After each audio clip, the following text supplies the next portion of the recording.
Hi, everybody. How's it going? I hope you're enjoying your footballs, your baseball pennant races, and your Halloween purchasing. Adam, do you like when they throw the footballs or when they run with the footballs more? Oh, wow. I'm glad that you asked that, Rob. I much prefer the throwing of the football. Yeah. We were talking off mic that there's no play less exciting than when they hand it off to the running back and they don't run it right up the middle. They go either to the left or to the right, but they only make it like 1 yard. Mhm. It's Where they it's collapse enough to on make them. me want to turn the TV off.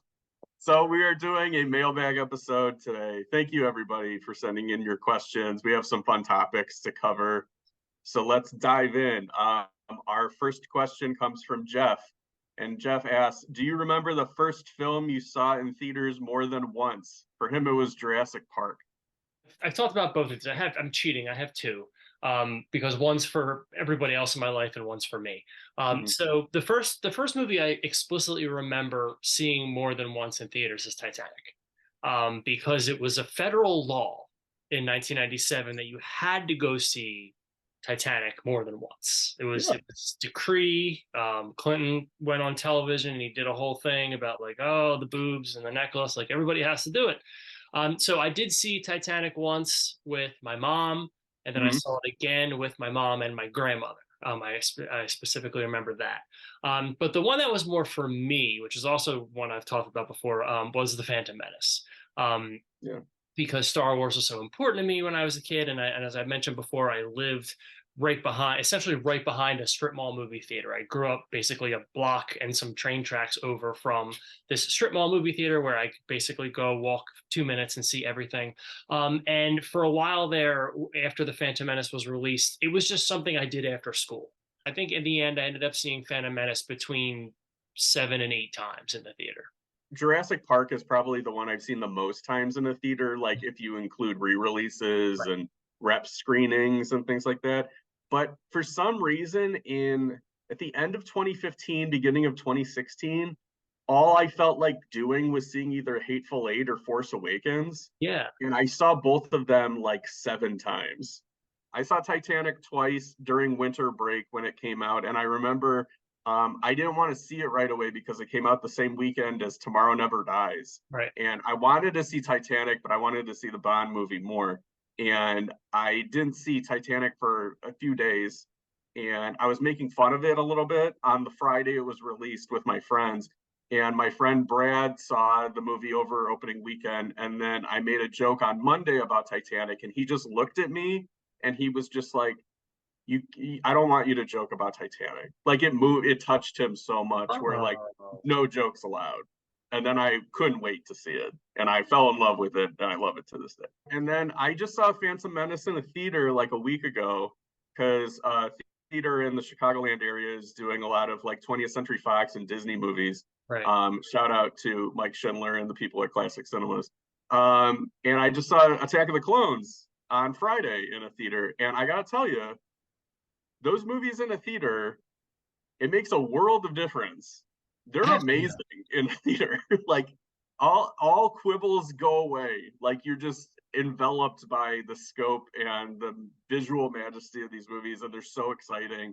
My answer to this would be it's one of two answers. I think I saw Who Framed Roger Rabbit twice in theaters. I think I saw it in its first run, and then we went back and saw it at the Dollar Theater.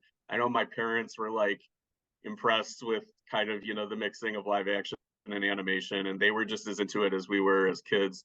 And then I know for certain I saw Batman 1989 twice in theaters. Once was like second weekend, and then the second time was at like the Disney Pleasure Island Theater. Huh. And there was like no greater thing ever where I'm just like, I'm in Disney World and I'm seeing Batman at Pleasure Island. So it was a very memorable experience.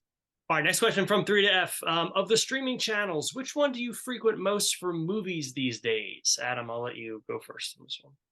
I have a really boring answer because I shed a lot of streaming channels. It used to be HBO Max, but when they turned it over to Max, I got rid of it pretty quickly. I guess lately Amazon Prime Mhm. and Freevee.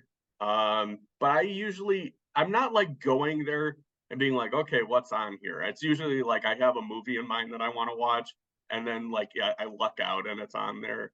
Um, but if I'm Friday night, Saturday night, I've had a gummy, I'm looking for something stupid to watch. Yeah. Always Tubi, always Movie. Tubi. Okay, our next question comes from William. What movie from 2022 has risen most in your estimation since you made your top 10 lists? If you're feeling cynical, you could answer the inverse too. So my just for to remind everybody, my perfect top 10 list, perfect scientific, Emily the Criminal, The Fablemans, Duel, Avatar: The Way of Water, Top Gun: Maverick, Pearl, The Batman, Tar, The Menu, and The Banshees of Inisherin. All of those movies, I still, some years I kind of say to myself, like, maybe that one didn't deserve a spot. I'm still quite proud of this list. I think this is a solid list. I really, really enjoy all of these movies. The Menu is a movie I throw on just all the time, and the Batman I still think is just one of it's I just think it's one of the best superhero blockbusters. Then just other movies that I really did wish I could have put on that list or have maintained really really high spots in my estimation. I still think Confess Fletch is like the best comedy that nobody saw. Mm. Michael Bay's Ambulance. Joey King, who congratulations, Joey King. She just got married Yeah, over the weekend, breaking all of our thanks, hearts. Joey. Her film, The Princess, which I don't think exists anymore, right? Yeah, that's weird. I don't think you can even watch it anymore, but that Yeah. thing ruled. And then Bodies, Bodies, Bodies from last year. We're on our Rachel Sennett Love Fest again with Bottoms, and Mhm. that movie I watched a second time and really enjoyed. And then I still think Scott Mann's film Fall is like a red box masterpiece. I think that movie's really fun. I'll pick it up where you left off. Of the ones that are not on my top 10 list, Fall for sure, which Mhm. I credit to you for picking as your lump of coal pick as at the end of last year, and that brought that movie back on my radar, and I give it a chance because of that. And it's just I love that movie. Yeah, I would have put it in my honorable mentions or maybe even tied for 10. I also just have such a soft spot for Samaritan. Every once in a while, I just feel like putting Samaritan on. sure. And Halloween Ends, I can't wait to revisit this October. It's just grown on me. I haven't rewatched it, but in my space between watching the movie and now, like I've really grown to appreciate it. Yeah. My top 10, I don't remember all of them off the top of my head. I will say this though, I did rewatch The Fablemans Mhm. on an airplane, and that would have gone from it started while we were recording the show as my number 8.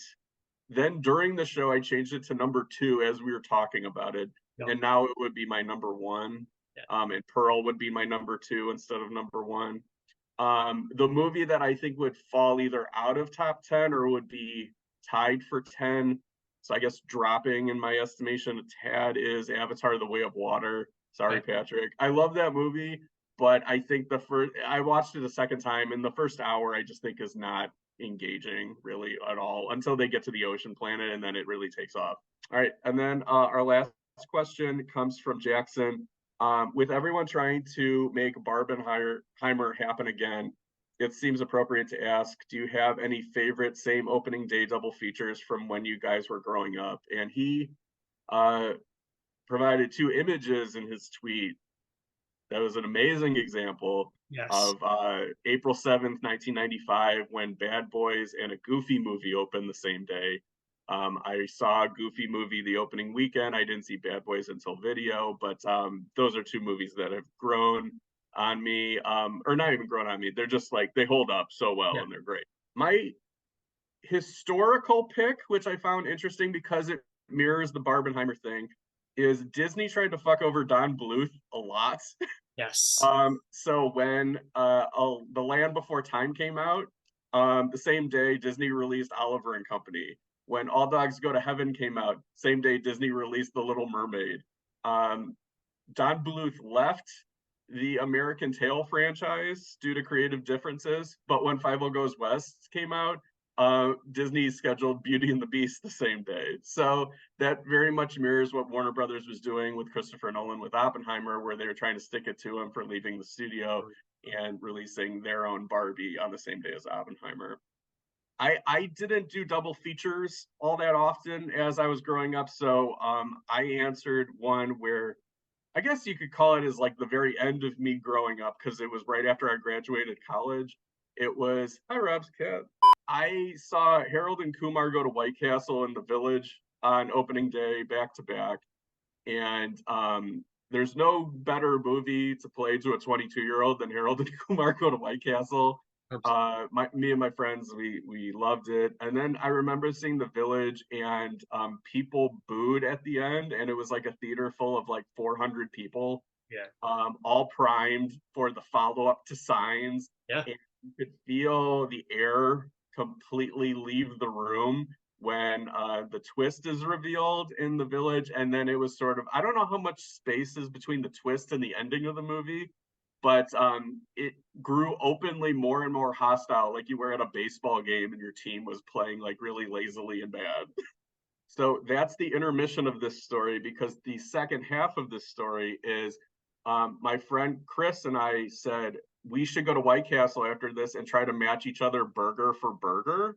Nice. So we each got up to about 8 or 9 sliders, Okay. and we each had like horrible stomach related problems, barely made it to our respective houses. And then the next day, we were invited to this girl Danielle's college graduation party, and Danielle was like a goddess, and like we were so we were friends with her in high school, but we were never in like the dating realm of Right. being within Danielle's circle. And then she's just basically like, I don't know what happened, but she's like, "You're the only 2 guys I'm inviting to my pool party." So it was like Chris, me, Danielle's circle. We were like, "We've made it. We're made men. This is like our lives are gonna change for the better." Could not wait. It was like we were bumped up to VIP at Coachella. It was amazing. Um, but we each had horrendous gas related issues from the White Castle the night before. So we each went to Best Buy together to buy Danielle like a gift card for a present. And I said to Chris, I'm like, dude, you stink. And then he just goes, I thought that was you. And then we go to the party, and neither of us felt comfortable going into the pool, and it became a whole thing. And then the girls were like, why aren't you coming into the pool? I was just like, we have to get out of here and stuff like that. And the dream scenario turned into a nightmare. I don't have a story that's going to match that, certainly. So I was just digging around looking. I started by looking at Box Office Mojo because I thought it would be easy, but then I remember that Box Office Mojo is complete garbage now. You can't even navigate the site anymore. But I was just looking at double bills, like just of BuzzFeed articles and stuff that came out in the wake of Barbenheimer, and I figured it might be fun to throw a couple of these at you and see which one maybe would make the best double feature. Yeah. So we've got Matrix and 10 Things I Hate About You. They came out on the same day. Ghostbusters and Gremlins obviously is an obvious one. Jumanji and Heat on the same Mm-hmm. day. Toy Story and Casino. Mm-hmm. And then Boys in the Hood and Point Break. I think if you're like night out at the movies, Gremlin Ghostbusters. Yeah. I did see Toy Story and Casino Thanksgiving weekend. I remember seeing Toy Story the opening Wednesday and then seeing Casino on Black Friday. So that's also maybe my runner up. But yeah, Gremlins Ghostbusters is pretty phenomenal. Gremlins and Ghostbusters is the answer, I think. But I Yeah. think that if I'm looking at it as like a kid versus like now, like with that in mind, what would I really? Boys in the Hood and Point Break would be a fun ass night. That would be really really cool. I would really enjoy that. Again, like your comment about past lives being fun. Have you seen Boys in the Hood? There's no way you're walking out of Boys in the Hood and you're like, what a fun ass night. So we are going to be back next week with another fun special topic episode called Review Redo. So Rob, why don't you tell us about that? Because that one was your brainchild. Yeah, so I just thought it would be fun. We've been doing this a while. Adam and I have been doing reserve seating in video form and previously in written form. Mm. If you're an OG and you remember that. But we're coming up on 100 videos, which I Oh, thought are we? Yeah, we are. We're coming up on 100 videos. I thought that was kind of momentous. So, we're gonna talk about some reviews that we did that maybe we disagree with. Maybe if we went back and reread or rewatched them, we say to ourselves, ah, I was off there, or I was wrong about that, or just movies that we've reassessed since our reviews, and we'll see what we come up with. See if we've changed our minds or how we've changed our minds about Until next time. them. Go football. Um, go baseball, go Mhm. dogs, go Phillies. Throw the football. Don't run the football. Throw the football. Yeah. Right? Okay. Yeah. I Or don't. field goal the football. You could Or field goal field the goal. football. Oh, that's right. You can kick the football. I completely forgot you can kick the football. These seats are reserved.